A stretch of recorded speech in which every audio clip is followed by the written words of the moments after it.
A few weeks ago, I was a tour guide on a bus leading a group through Los Angeles. And as we were going through Century City and we passed Fox Studios, I lost my narration. I didn't know what to say. It tapped out. But I had in the back micro pocket of my women's pants a story that I would tell, that I could share with them if they wanted to hear it.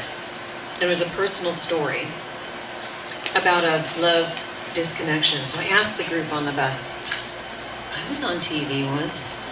Do you want to hear about it? Yeah. I said, it's kind of scandalous. And they said, oh, we like scandal. So much the We better. like scandal.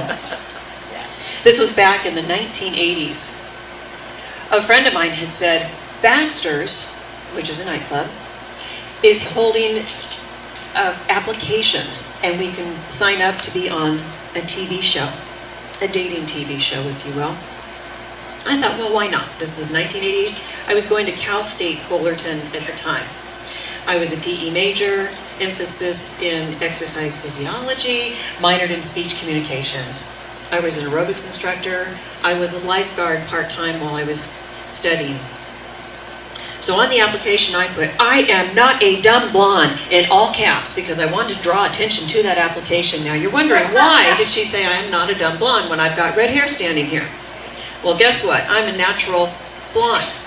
I had very blonde hair at the time, and being, again, back in the 1980s, I had a perm, and of course those shoulder pads that went with it. Filled out the rest of the application. I didn't think anything of it, and then a few weeks later, or a month or so, I get a phone call. Hi, this is the Love Connection, and we would like you to come down and interview for the show. To be interviewed meant to be that maybe I would be a chooser, where I would pick from 3 different men to go out on a date with me, or I would be a choosee, where a man would choose me among 2 other women. I didn't know what that would look like, so I went down to do the interview somewhere in Los Angeles at a studio.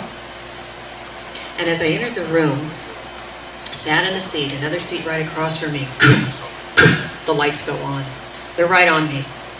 And the man is interrogating me right there, asking me questions. And I did the best I could with answering questions and thought I was doing pretty good.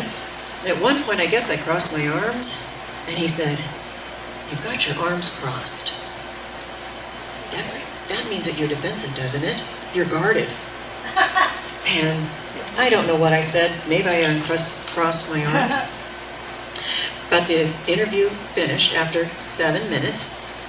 Lights turned off. And there in the shadows, I left the room. They said, "Maybe we'll call you, maybe we won't. Bye." Which basically said, well, see yourself out to the door. Don't let it hit you on the way out. That's what it felt like. And I forgot about that. And then maybe about a month or 2 later, I get a phone call. "Hi, this is the Love Connection. We'd like you to be on the show. Woo! So, we want you to come down and pick your date." I got to be the chooser. Back to the studio I went, and I got to watch 3 different men that got interviewed just like I did. A video of each of them, 7 minutes long. I chose the one that seemed to have the best personality, and his name was David, and he was a car salesman, had a mustache. And I got to see, again, the 7 minutes of that interview. So then they gave me a whopping $70 to go out on a date. Woo! Yeah. They said, please go to something where you can interact with each other. Don't go to the movies, because you're not going to talk to each other. So I was a little bit into the role reversal thing. I decided we would go to a sporting event, and on the way down to meet my date, who lived in Redondo Beach, from Fullerton, that was about a 45-minute drive without traffic. I picked up a bouquet of flowers. I brought some sparkling wine and some wine glasses and the ice chest. I was all prepared. And when I got there to Redondo Beach and the door to his small apartment opened, there was standing David, a nice-looking man. And I presented him the flowers. And he looked at them, and he might have said thank you. Then he plunged them into his houseplant. That's what I thought. I would have thought he would have gotten a picture or something like that to put the flowers in. All right, moving forward. That might have been a little flag looking back. Moving forward with our date. We had a little bit of that sparkling wine, then we got in the car, and we drove off to the indoor soccer game. We sat in the parking lot to get to know each other, and as we were chatting in the car, I talked about myself and dating. He started to talk about himself and said that he had a girlfriend.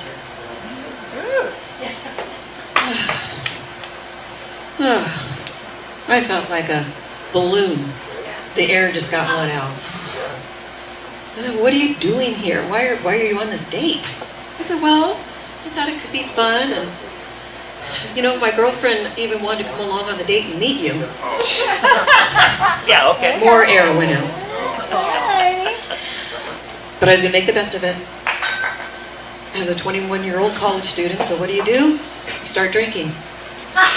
So we went into the soccer game, and we sat there, and I'm not sure how much of the game that we watched, but we drank some beer, and we decided to go dancing afterwards. More dancing, more drinking, and then time is flying by, having a decent time, because of course I did commit to being on the show and talking about my date, and I was going to keep my word. We get back in his car, and we drive back to his place. And then we would go into the small apartment, and guess who's sitting on the couch in her robe? Oh, of course. His girlfriend. Nice. From another country, I might add. He had told me that she felt that American women were selfish. So there she was. I started to get all nervous inside and really uncomfortable with all of this. So I went back into the kitchen area where I had the ice chest, and I grabbed the wine glasses, and one of them dropped and they shattered, and I can't remember if I kicked them aside or what I did, and then I ran out that small apartment into the street to my car. David came out after me. What are you doing? Wait, what are you doing? And everything just said in all the emotions, and I just said, how would you feel if you had your expectation and then you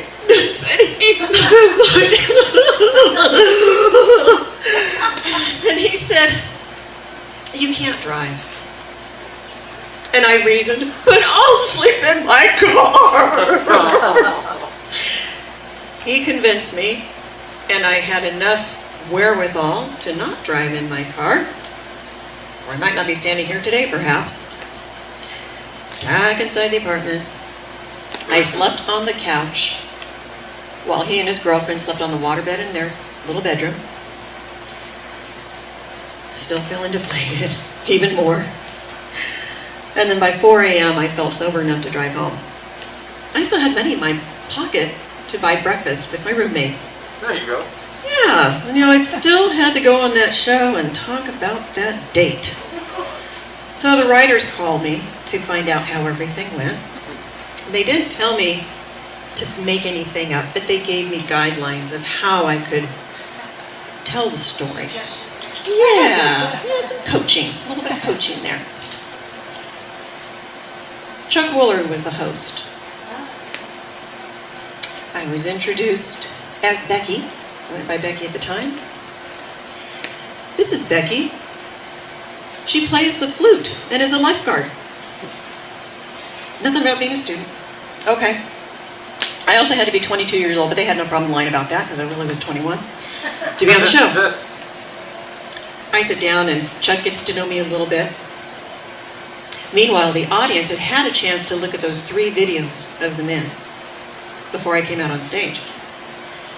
They saw 30 seconds of those videos, and then they made a decision who they thought I should have gone out with on that date.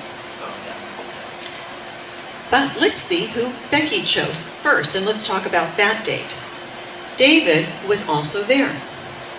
No. He was behind a curtain on the stage, in front of a live audience, and there was a screen that his face came through on, but he really was just sitting right there. Kind of like there.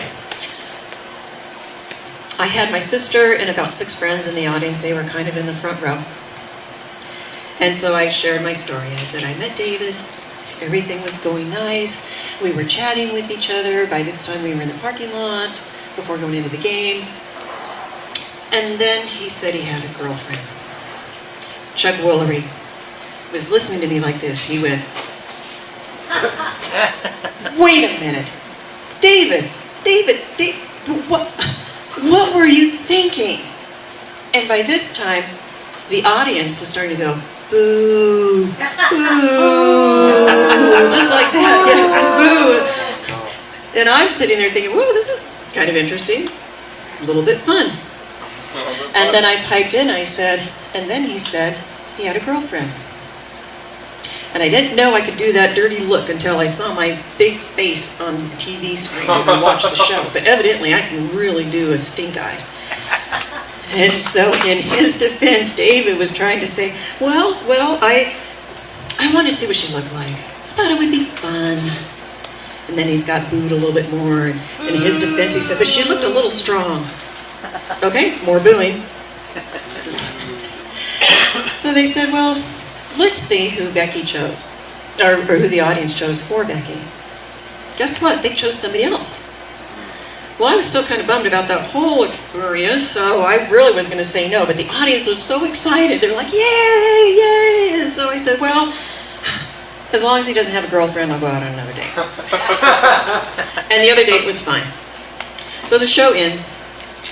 The curtain opens, and there's David! And the audience went, there he is! Boo! And they booed him off the stage. Woo! Yeah. Yeah, isn't that cool? That was kind of fun, too. Didn't think about it. 5 weeks later is when the show aired from the filming. I was back to being my normal student self on college campus. And the day after that show aired, the first person came up to me and said, this is a strange question, but were you on Love Connection? And I said, yeah, that was me. That guy was a jerk. Then the next person came up, then the next person came up, then the next person came up. And I gotta admit, my shoulders kind of got a little higher there and not so stooped over from being a deflated balloon from that date. It felt kind of good for that to happen. And what came up for me from that experience is, yeah, people really can be kind and people can have our backs. Because I felt like I was so alone in all of that, but gosh, I had this audience that was on my side, even Chuck Woolery was on my side, and then total strangers coming up to me. I kind of wonder if they went up to David and said, gosh, you were such a jerk. I don't know that side of it. But there is a love connection in our world, and I think people are genuinely kind. And those small questions that they came up and asked me really was a validation for me that I'm not totally alone. And there are people that can have my back. Even total strangers can say a kind thing that we don't even know how we're impacting somebody else. So we really do have a love connection. We really are connected, even though there are some disconnections along the way. Thank you.